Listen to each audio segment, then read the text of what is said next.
আপোনাৰ মোবাইলটো ফ্লাইট মোডত আছে কিন্তু আপুনি তাত ইণ্টাৰনেট চলাব বিচাৰিছে ইয়াক কেনেকৈ চলাব আজিৰ ভিডিঅ'টোত আমি আপোনালোকক শিকাই দিম গতিকে আপুনি ভিডিঅ'টো শেষলৈকে চাই থাকিব আপোনাৰ মোবাইলটো ফ্লাইট মোড হৈ যোৱাৰ পাছত আপুনি যদি ইণ্টাৰনেট চলাব বিচাৰে তেন্তে আপুনি প্ৰথমে আপোনাৰ মোবাইলটো ৰিষ্টাৰ্ট কৰি ল'ব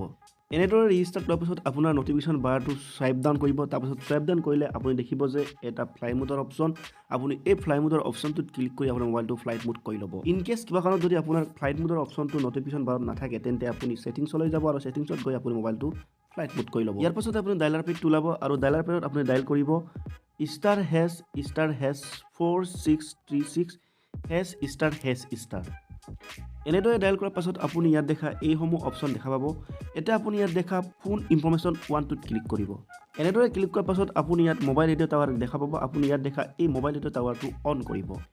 এতিয়া আপুনি এনেদৰে অন কৰাৰ পাছতে আপুনি যদি বিচাৰে তেন্তে আপুনি এটা যিকোনো ধৰণৰ মোবাইল আপুনি ইণ্টাৰনেট ব্ৰাউজ কৰিব পাৰে আপুনি ইউটিউব চাব পাৰে বা অন্যান্য আপুনি হোৱাটছএপ অন্যান্য ফেচবুক আদি আপুনি ব্ৰাউজ কৰিব পাৰিব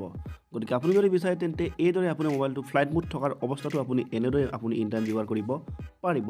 গতিকে আজিৰ ভিডিঅ'টো সেইখিনিয়ে ভিডিঅ'টো চাই যদি ভাল পালে তেন্তে এটা লাইক কৰিব পৰামৰ্শ হিচাপে আপুনি কমেণ্ট কৰিব আৰু পৰৱৰ্তী সময়ত এনেকুৱা ধৰণৰ আপুনি টেকনিকেল ভিডিঅ' চাই থাকিবলৈ আপুনি আমাৰ চেনেলটো ছাবস্ক্ৰাইব কৰিব ধন্যবাদ